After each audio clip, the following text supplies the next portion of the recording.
Después de decir estas cosas, Jesús se fue de Galilea y llegó a la región de Judea, que está al oriente del Jordán.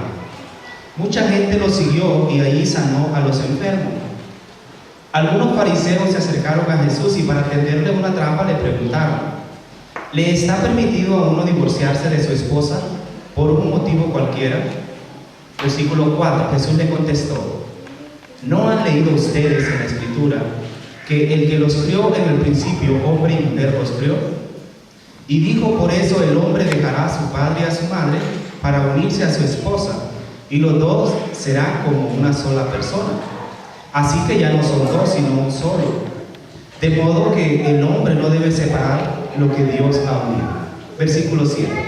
Ellos le preguntaron de nuevo: ¿por qué pues mandó Moisés a darle a la esposa un certificado de divorcio y despedirla así?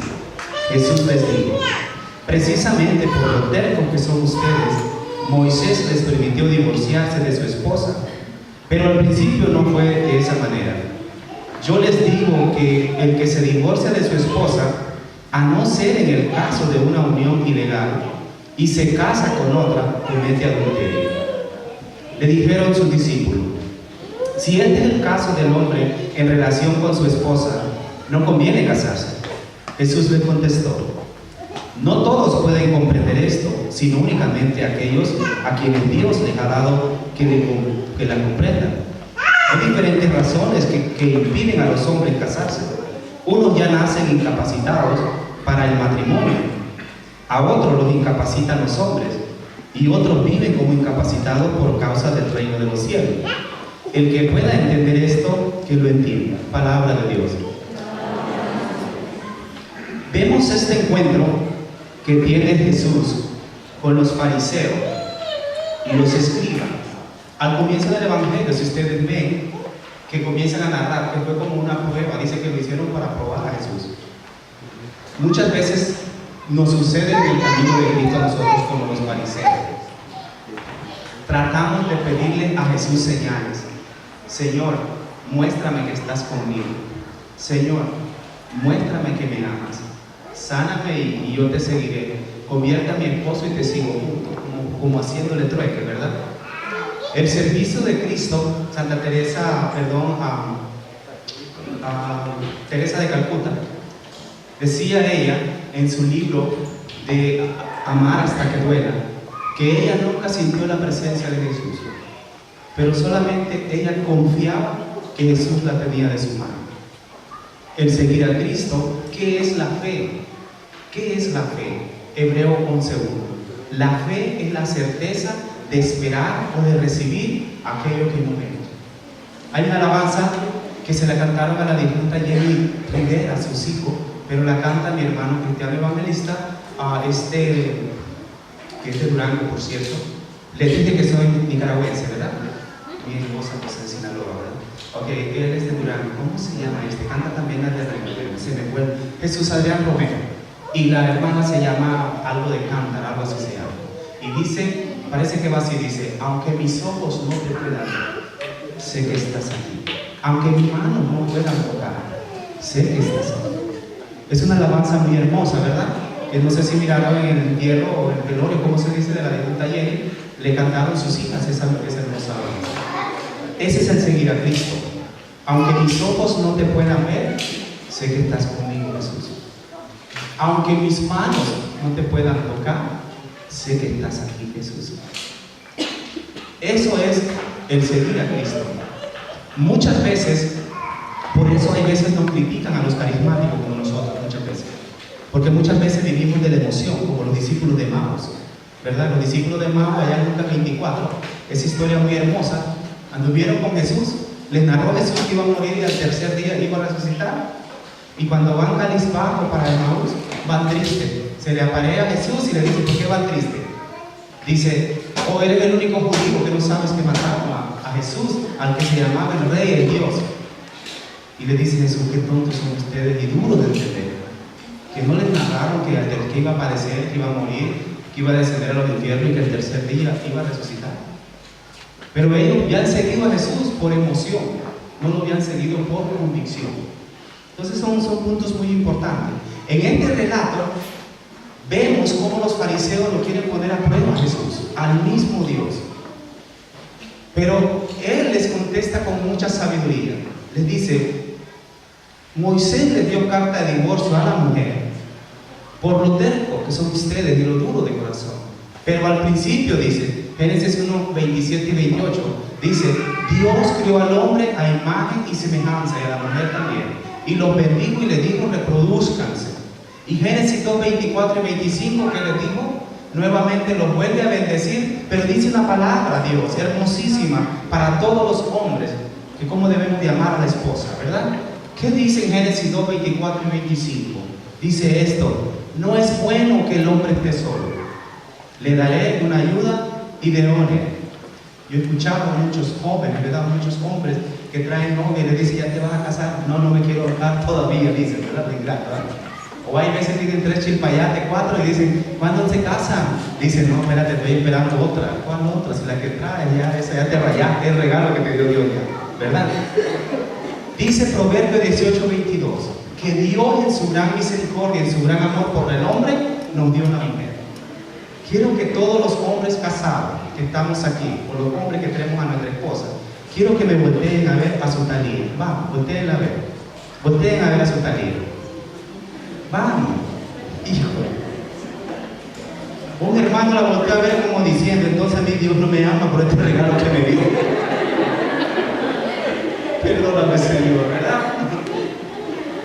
Ese es el regalo que Dios dio. Probablemente no te fijaste que cuando te casaste con tu dama, atrás en el vestido traía algo que decía no devolución.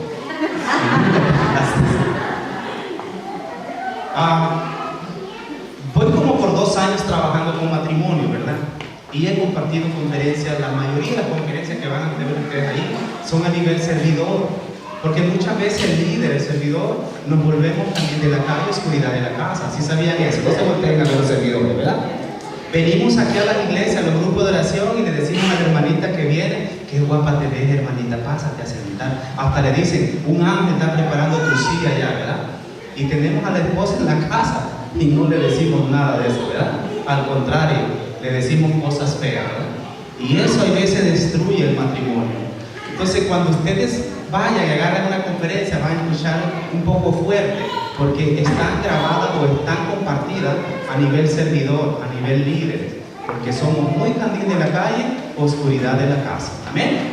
No se molesten, este es la ley, digo yo, comunicar. Ok, volvemos para atrás.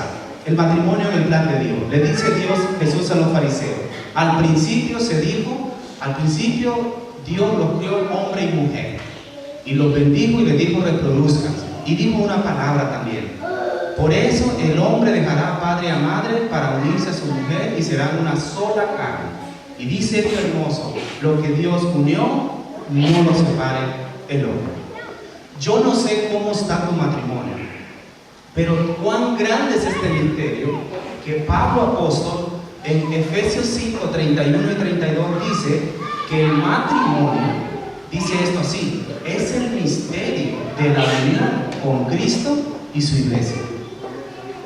Cuando a mí me habla una esposa o un esposo, seguido me habla: hermano Tony, mi esposa no quiere nada conmigo ya. Muchas veces los hombres cometemos un gran error. Venimos lastimando a la esposa 1 año, 2 años, 3 años, 4 años, y la mujer por su naturaleza lo va guardando en el corazón. Pero va a llegar un momento que ese corazón se va a volver duro, se va a cerrar. Y cuando la mujer dice no, hay un dicho que no sé si es mexicano que dice, ¿verdad? Que los zapatos ni a la fuerza entran, ¿verdad? Y ahí es cuando el hombre dice: hermano Tony, ya me convertí a Cristo y mi mujer no me cree. Sí, pero ¿cuántos años la lastimaste? En psicología se estudia que si tú lastimaste a tu esposa por 5 años, son los 5 años que vas a soportar a ella, celándote, peleándote, regañándote, porque durante esos 5 años ella va a sanar. Y si tú realmente la amas, como dice San Juan 15:13, que el verdadero amor es el que da la vida por el demás, si realmente amas a tu esposa y quieres tu matrimonio recuperar, tienes que soportar, tienes que aguantar como buen machito, ¿verdad? Tienes que soportar. También la mujer por el otro lado, lo mismo. Eso se maneja en psicología, ¿verdad? Hablando un poquito de Cristo Jesús, lo importante en el camino de Cristo cuando sucede un adulterio es venir agarrado de la mano los dos y decirle: Jesús, he pecado contra ti, contra mi esposa, o he pecado contra ti y contra mi esposo, si es la mujer o es el hombre. Como le dijo el hijo pródigo, ¿verdad? En la parábola tan hermosa de Lucas 15, ¿verdad? ¿Qué le dijo el muchacho que dijo? Voy a regresar a casa de mi padre. Él dio el primer paso. El Papa Francisco en su nueva encíclica, la alegría del Evangelio, en el artículo 3, dice que no ponga nadie excusa de no encontrarse con Cristo, dice, nadie. Además dice, si no puedes encontrarlo, de perdida dice, déjate encontrar. Da, dice, el primer paso, que vas a descubrir, dice que cuando tú das el primer paso, Jesús ya está con los brazos abiertos, esperando. Hace mucho tiempo yo en un programa de televisión compartía una conferencia y que le puse, me parece, de esta forma. No sé cómo era el título, pero yo hablaba así, y usé el texto bíblico de Isaías 55, del 6, 7, 8 y 9, que comienza diciendo que el malvado dice, busca y a ver ahorita que puede, llámalo ahorita que está cerca. Y dice el versículo 7, que el malvado deje su camino, que el asesino se vuelva a Dios, porque Dios siempre está dispuesto a perdonar, porque su misericordia es grande. Y el versículo 9 termina diciendo, porque tus pensamientos no son como mis pensamientos. Pero el contexto de todo ese texto es buscar a Dios cuando todavía hay solución en tu matrimonio, cuando todavía no ha dañado mucho el corazón de la esposa o el corazón del esposo, prometiéndole, ¿verdad? ¿Sabes qué? Ya no voy a tomar, esta es la última y me la voy a tomar en tu nombre para que veas, esta es la última cerveza ya. Y la otra semana llega borracha otra vez. No, que era la última, es que esta es la primera y esta es porque ya viene tu cumpleaños, ¿verdad? Y comienza, para todo encuentra excusa, ¿verdad? Entonces vamos dañando la mente y el corazón de la esposa con mentiras, con promesas que nunca cumplimos. ¿Por qué? Porque la clave de cumplir una promesa es venir a pedirle ayuda a Cristo Jesús. Él dice en Mateo 5, del 45 en adelante, dice esto hermoso, dice así, dice, que tu sí sea así y que tu no sea no. No jures ni por la tierra, porque es el estandarte de los pies de Dios, ni por el cielo, porque es donde Dios pone la cabeza. Todo lo que añade, dice después, ya no viene de Dios. Solamente es pedirle la ayuda a Cristo Jesús, para que tu matrimonio llegue a buen fin al final. Dios no quiere que los matrimonios se destruyan, porque en un principio Él creó hombre y mujer. Y en Mateo 5:17 dice Jesús esto: yo no vine a cambiar la ley ni a suplir a los profetas, vine a que se cumpliese. Jesús solamente le vino a dar seguimiento a la creación de su Padre. ¿Han escuchado un poquito el mensaje en Lucas 2? Sería, ¿verdad? ¿Qué sería? Del 38 en adelante, cuando vienen los padres José y María a presentar a Jesús. ¿Han escuchado ese relato? La presentación del niño Jesús en el templo.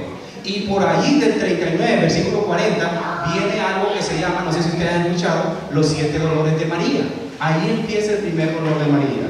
Que el profeta Simeón, ¿qué le dice? Este niño, dice primero el profeta Simeón, dice, ahora sí, Señor, ya puedo morir en paz, porque mis ojos han visto al Salvador del mundo. Pero le dice a María, pero a ti, dice, una espada atravesará. Ya se me enredó la lengua, ¿verdad? Atravesará tu corazón. Ese es el primer dolor de María. Ok, pero ¿cuál es el mensaje de ese encuentro? Porque también hay una mujer que le dicen la profetisa, pero es llamada Ana, una anciana. El profeta Simeón y la profetisa Ana eran dos ancianos del Antiguo Testamento. Toman en la mano a Jesús, que es el Nuevo Testamento, y alaban y bendicen el nombre de Dios. Ese contexto en ese texto significa Cristo es la unión del Antiguo Testamento y del Nuevo Testamento, o en otras palabras, la unión de la generación antigua con la nueva generación. Dos esposos jóvenes unidos con el profeta Simeón anciano y una profetisa anciana del Antiguo Testamento. Jesús sirve de unidad entre la antigua generación y la nueva generación. Hoy en día, la única manera que tu matrimonio y mi matrimonio va a salir adelante es dejar que Jesús sea esa unión entre mi esposa y yo. No sé si han oído el texto bíblico de esto, Eclesiástico. Eclesiastés solo tiene 12 capítulos, pero en el capítulo 4, versículo del 9 en adelante dice, es mejor dos que uno, dice. Comienza diciendo, porque cuando se acuestan, dice, uno le da calor al otro, y cuando se cae, dice, el uno levanta al otro. ¿Cómo dice? La cuerda de 3 hilos no se rompe fácilmente. No sé si lo han oído, un texto muy hermoso. ¿Qué significa esto? La cuerda de 3 hilos. El hermano Tony, Cristo Jesús y mi grandota de Sinaloa. Le dije a Marta, los quiero ir a presentarte al hombre, al hermano, al amigo que me ayudó a enamorarte a ti, Marta. Allá había un padre con el pelo bien largo, el padre Mateo. Marta dice, el padre Mateo. No, vamos, la llevé a la iglesia, nos metimos adentro, la agarré de la mano y le dije, aquí venía yo cada semana.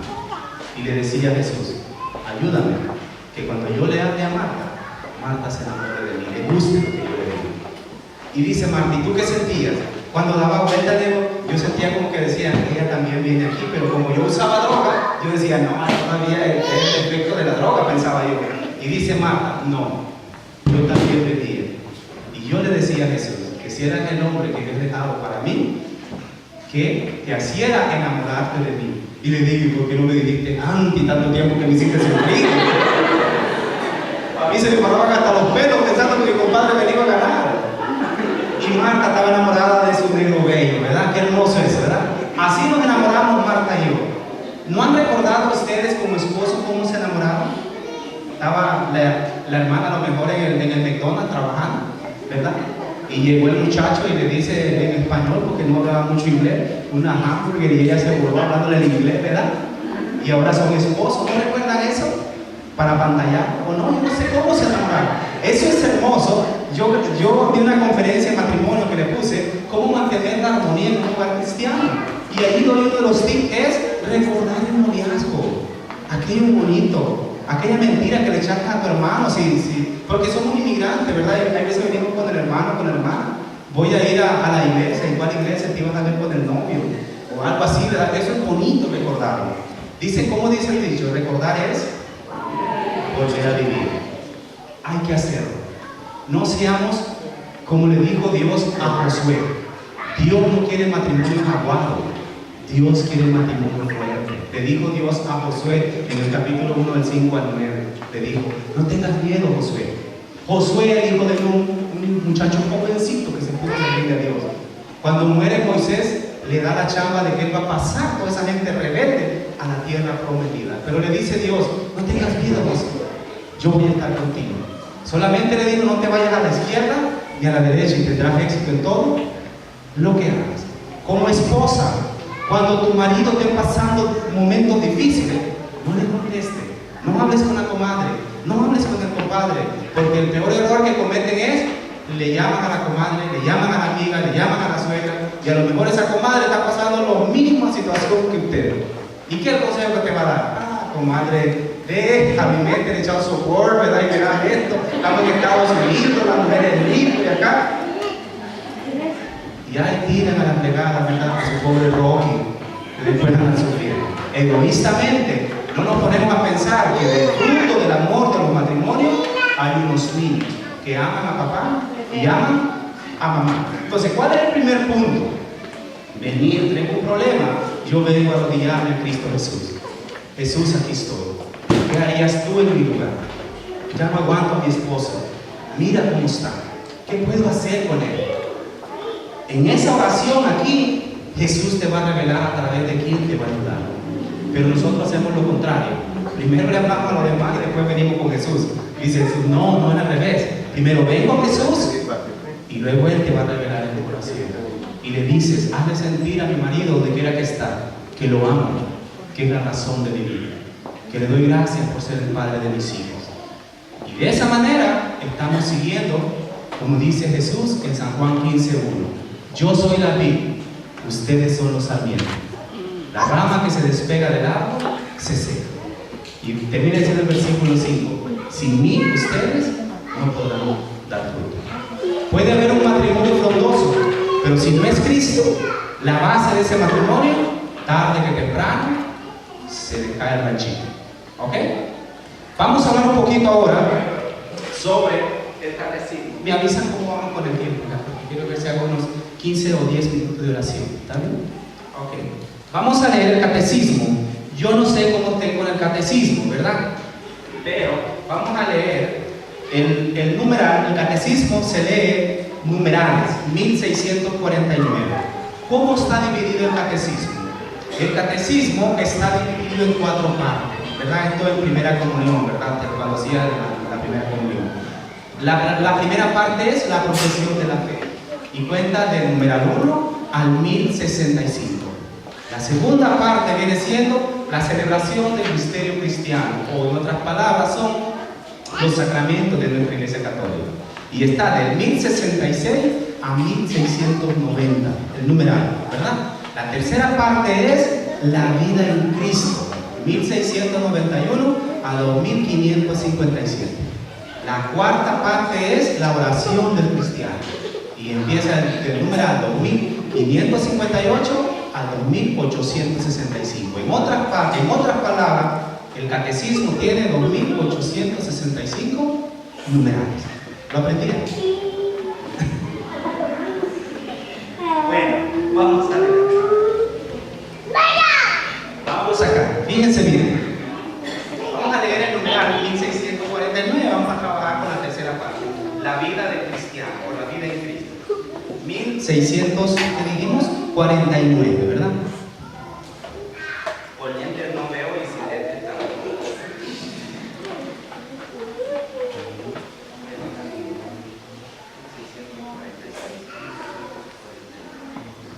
Vamos acá, fíjense lo que dice.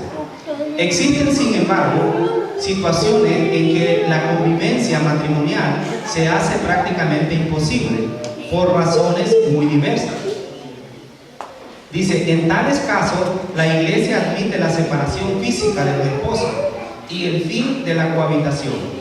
Los esposos no cesan de ser marido y mujer delante de Dios, ni son libres para contraer una nueva unión. En esta situación difícil, la mejor solución sería, si es posible, la reconciliación.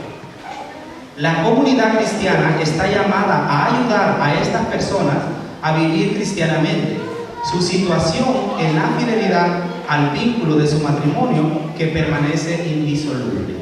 ¿Qué significa indisoluble? Significa como la palabra perpetuo, o sea, el matrimonio es para toda la vida, no es un juego. Hay momentos, dice el catecismo, que la Iglesia permite la separación, no el divorcio, la separación física. El catecismo está basado en tomando el texto de 1 Corintios capítulo 7, versículos 10 y 11, que Pablo dice, si ya no se soportan, si están como perros y gatos peleándose por el amor a los hijos, dice Pablo, o por el respeto a los hijos, sepárense por un tiempo, dice Pablo. Pero ni el hombre se puede casar con otra mujer, ni la mujer con otro hombre. En caso de que él dice quieran casarse, tiene que ser con la misma y con el mismo, volverse a reconciliar. Pero el catecismo nos invita a nosotros, a mi hermana Rita, a los servidores, dice el catecismo que la comunidad de servidores, el punto de partida o la responsabilidad es ayudar a esos matrimonios que están en situaciones precarias a que no se divorcien, sino a que cohabiten. ¿Qué es cohabitar? Yo no sé si conocen personas ustedes que están separadas, ¿verdad? No viven juntas, pero están tratando de encaminar el camino para luego resumen ahí demás. Eso es en Génesis 1:27 y 28 dice que Dios nos creó a imagen y semejanza. Cuando el demonio o el enemigo destruye un matrimonio, primero destruye la imagen de Dios, porque somos hechos a imagen y semejanza. La otra parte que destruye es la iglesia de Cristo, Efesios 5, 31 y 32. El matrimonio es un misterio de la unión con Cristo y su iglesia. Por eso el enemigo anda tras los matrimonios, porque de los matrimonios salen los sacerdotes, los conferencistas, las monjitas. Por eso el Papa Francisco en su nueva encíclica dice que los matrimonios o el hogar debe de ser la primera iglesia doméstica, donde a los hijos hay que enseñarles la fe, la esperanza y la caridad.